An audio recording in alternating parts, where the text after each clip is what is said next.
première lecture, Paul dit des très belles paroles que nous pouvons résumer en 6 mots, en 6 points. La grande joie de l'homme de Dieu. Premier point. La grande joie de l'homme de Dieu. Je reprends la lecture. Je reprends juste la lecture. J'ai eu grande joie dans le Seigneur à voir enfin refleurir votre intérêt pour moi. Il était bien toujours vivant, mais vous ne trouviez pas d'occasion. J'ai une grande joie que votre intérêt envers ma personne ait refleuri. Cet intérêt-là existait toujours. Mais ce que vous manquez, c'était l'occasion. La première lecture, la version liturgique dit, j'ai éprouvé une grande joie dans le Seigneur à voir maintenant refleurir vos bonnes dispositions pour moi. C'est Paul qui parle. C'est pourquoi je parle de la générosité envers les hommes de Dieu. Vos bonnes dispositions pour moi. Elles étaient bien vivantes, mais vous n'aviez pas occasion de les montrer. Donc, quand vous êtes un chrétien, il faut que votre pasteur puisse croire en vos bonnes dispositions et dire, cet homme, cette femme est bien disposé, mais il n'a pas les moyens, il manque l'occasion. Il est bien disposé, elle est bien disposée, mais ce sont les moyens qui font défaut. C'est l'occasion qui manque. Voilà ce que un pasteur doit dire de sa brebis. Vous êtes bien disposé, mais vous n'avez pas de moyens. Tout homme de Dieu doit affirmer ce que Paul dit.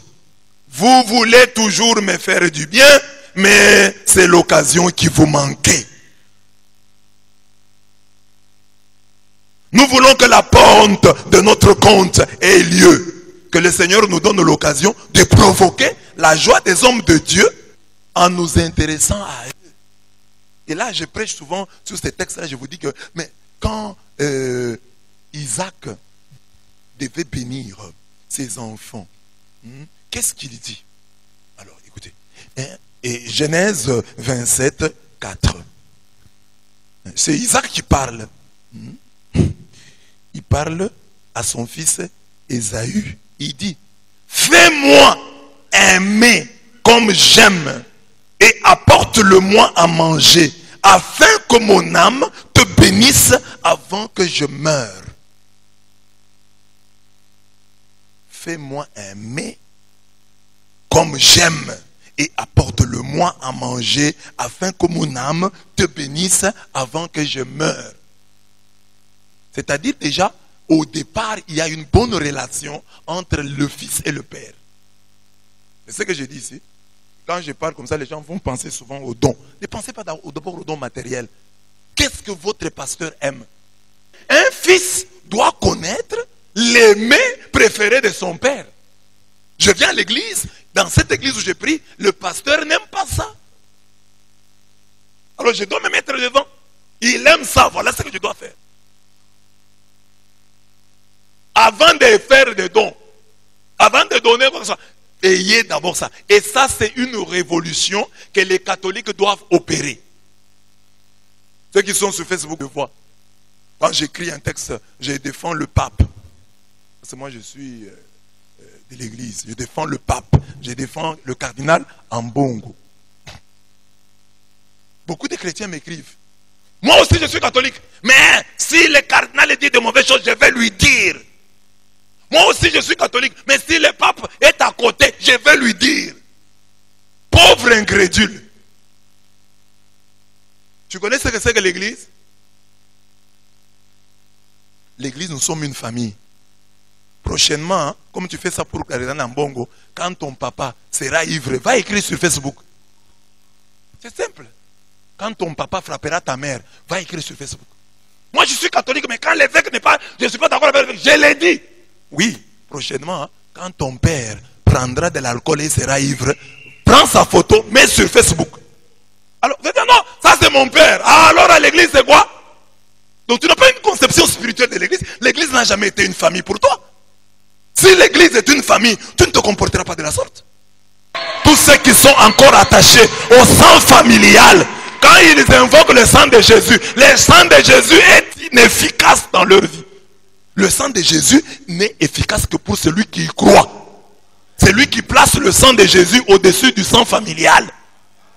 Donc, les liens spirituels doivent être plus forts que les liens familiaux. Moi, je suis aussi catholique, mais je dois dire la vérité. Commence par dire la vérité à ton père.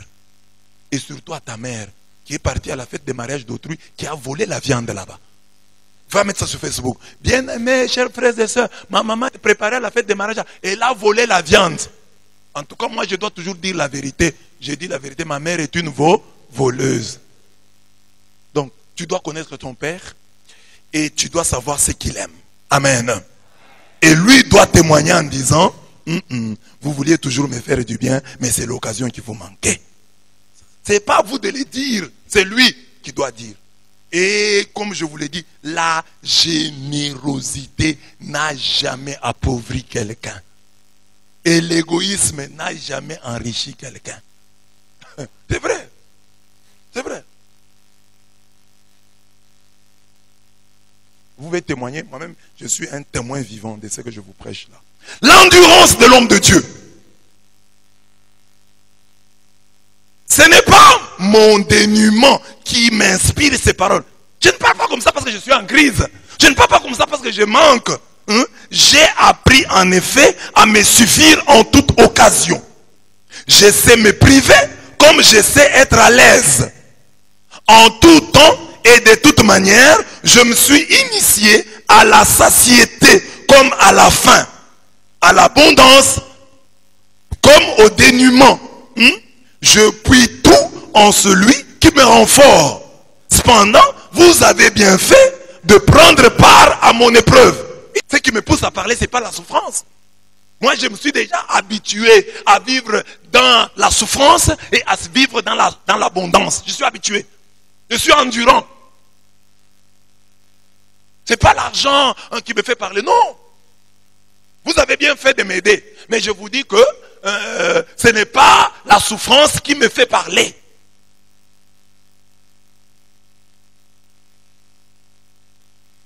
Même s'il parle des offrandes, un homme de Dieu doit être endurant. Il doit être habitué à la satiété et à la faim, à l'abondance et au dénuement.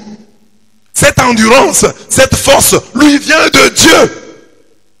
Dans la souffrance, l'homme de Dieu n'est pas un pleurnicheur. Dans l'abondance, il n'est pas orgueilleux.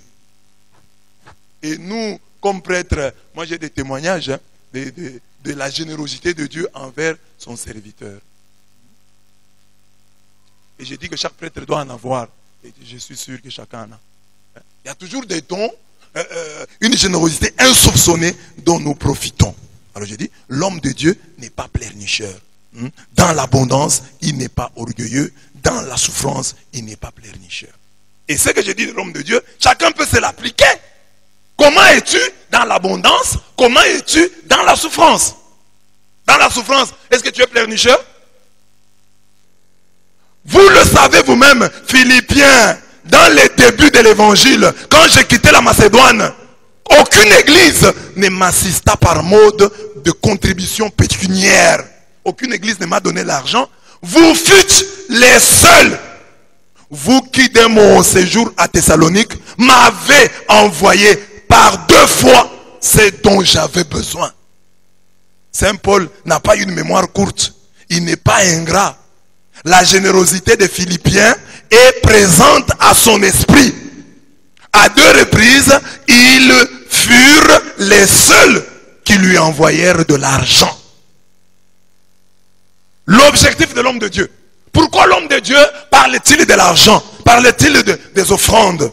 Paul le dit. Ce n'est pas que je recherche les dons. Ce que je recherche, c'est le bénéfice qui s'augmente à votre actif. Ce que je recherche, c'est la pente de votre compte. La pente de votre compte. Voilà mon objectif. Je veux que vous ayez de l'argent. Je veux que vous soyez bénis. Beaucoup de gens pensent, quand l'homme de Dieu, le prêtre, parle de l'argent, il croit qu'il dit pour que nous puissions lui donner. Non. Dieu les nourrit. Il leur enverra toujours des corbeaux qui les nourriront. Comme ils ont nourri Élie au torrent de Kérit. il y aura toujours quelqu'un que Dieu va susciter. Et puis, Dieu le fait pour nous humilier et pour nous pousser, nous les hommes de Dieu, à lui faire confiance. Moi, j'ai déjà eu beaucoup d'argent qui me donné par des gens pour qui je n'ai même pas prié. Quelqu'un m'appelle un jour, je suis en cours de... Mais ça me blesse, j'ai un problème. Je suis là préoccupé à autre chose. J'ai un problème, veuillez prier pour moi. J'oublie, même pas, c'était un appel, je n'enregistre même pas, j'oublie. 3 mois après, la même personne m'appelle. Mais c'est la paix. Depuis le jour où je vous ai appelé, Dieu m'a richement béni. J'ai eu une offrande. Moi-même, je suis étonné. J'ai dit, bon, là, c'est Dieu qui me paye. Parce qu'il y a des gens pour qui j'ai pris et qui ne me donnent rien. Dieu a fait la compensation. Mais l'homme de Dieu doit être reconnaissant. Savoir que, c'est elle qui m'a donné, c'est elle qui m'a donné. L'homme de Dieu a une mémoire. Mais si la mémoire de l'homme de Dieu a des problèmes, la mémoire de Dieu fonctionne. Et la mémoire de Dieu se souviendra de vous. Vous recevrez quelque chose de sa mémoire. Amen. Donc l'homme de Dieu ne cherche pas les dons. Ce qu'il recherche, c'est le bénéfice. Il veut votre bien. En nous demandant donc des offrandes, l'homme de Dieu n'est pas qu'un cupide. Lorsqu'il aborde ce thème, il ne vise qu'une chose, la ponte de notre compte, l'accumulation des intérêts, des bénéfices sur notre compte. La ponte de notre compte, l'accumulation des intérêts, des bénéfices sur notre compte. C'est pour notre bien qu'il nous parle des offrandes, dîmes, prémices et libéralité. La situation actuelle de l'homme de Dieu. Pour le moment, j'ai tout ce qu'il faut et même plus qu'il ne faut. Je suis comblé depuis qu'Épaphrodite m'a remis votre offrande, parfum de bonne odeur, sacrifice que Dieu reçoit et trouve agréable. Texte profond. Il dit que ce que vous m'avez donné à moi, Paul, c'est une offrande, c'est un parfum de bonne odeur. Sacrifice que Dieu reçoit et trouve agréable. On donne à l'homme de Dieu, mais c'est un sacrifice que Dieu reçoit et trouve agréable. Beaucoup de chrétiens n'ont encore pas opéré cette révolution dans leur tête. Savoir que quand je donne à l'homme de Dieu, je donne à Dieu. L'homme de Dieu présente sa situation actuelle. Grâce à la générosité des Philippiens, il a tout ce qu'il lui faut. Il a même plus qu'il ne lui faut. Il est comblé. L'offrande qui fait sa joie, il l'appelle parfum de bonne odeur. Sacrifice que Dieu reçoit et trouve agréable. Ce que nous donnons aux hommes de Dieu, nous le donnons à Dieu. Aujourd'hui, les chrétiens trouvent que c'est trop que l'homme de Dieu soit béni. Parce que quand l'homme de Dieu est béni, c'est à votre avantage. Amen. Amen. Si moi je suis béni, vous n'en profitez pas. Si tu ne sais pas me donner à moi, donne même à un autre homme de Dieu. Mais donne. Donne. Sois généreux. En retour, mon Dieu comblera tous vos besoins selon sa richesse, avec magnificence dans le Christ Jésus. Si vous faites ça, vous donnez. En retour, chez Dieu, il n'y a pas d'aller sans retour. En retour, Dieu comblera tous vos besoins. Attention, détail important. Pas selon votre vision, selon sa richesse. L'homme de Dieu annonce aux Philippiens ce qui va leur arriver grâce à leur générosité. Dieu, pour récompenser leur bonne foi, va combler tous leurs besoins selon sa richesse et avec magnificence. Ça, c'est un beau terme. Avec magnificence. C'est-à-dire avec grande libéralité. Avec des dépenses éclatantes. Avec magnificence. Donc, selon sa richesse et avec magnificence. L'homme de Dieu ne doit pas avoir honte de parler des offrandes. Et ses fidèles ne doivent pas se gêner quand on en parle. C'est une source de bénédiction. Souvent, quand nous ne sommes pas généreux envers les hommes de Dieu, envers Dieu, nous sommes généreux envers d'autres personnes. Si vous mourrez aujourd'hui, vous êtes généreux devant les vendeurs du cercueil. Vous n'avez pas discuté? C'est $600. Vous n'avez pas discuté? Si vous tombez malade, vous ne négociez pas. À l'hôpital, on dit, vous voulez aller en Chine, en Inde, pour vous faire soigner, il faut $15 000. Vous cherchez les $15 000. Beaucoup de gens ne donnent pas l'offrande pour leur bonne santé. Je suis en bonne santé. Voici mon offrande. Seigneur, tu m'as gardé en bonne. Je ne suis pas malade. Je suis allé à l'hôpital. On n'a diagnostiqué aucune maladie en moi. Voilà l'offrande. Là, il n'y a pas d'offrande. Mais quand vous tombez malade, les médecins indiens bouffent 15 000 $. Sans parler de ce que bouffent les compagnies aériennes. Parce que tu vas payer à peu près 3 000 $. Aller-retour. Quand tu meurs, tu ne discutes pas avec ton fossoyeur. S'il dit pour te donner une parcelle ici au cimetière, il faut 400 $. Tu donnes 400 $, il n'y a pas de discussion. La générosité que tu ne montres pas envers Dieu, tu es obligé de la montrer ailleurs. Le premier salaire appartient à Dieu. Les prémices sont à Dieu. Les premiers fruits de ton champ, de tes arbres, c'est à Dieu. Les premières portées de ton bétail, c'est à Dieu. Or tu as bouffé tout cela. Tu as des dettes énormes. Les gens aux examens d'État, qui a plus bénéficié de ta réussite? Quand tu t'es distingué à l'université, qui a les gens qui sont venus manger là-bas, allô, Nguinaye, ont plus mangé que Dieu? Toi-même d'abord, tu t'es payé une veste qui coûtait peut-être 200 $. Et Dieu a reçu combien? De ta réussite, Dieu a eu combien? Rien. Mais pour demander la messe, c'est 20 $.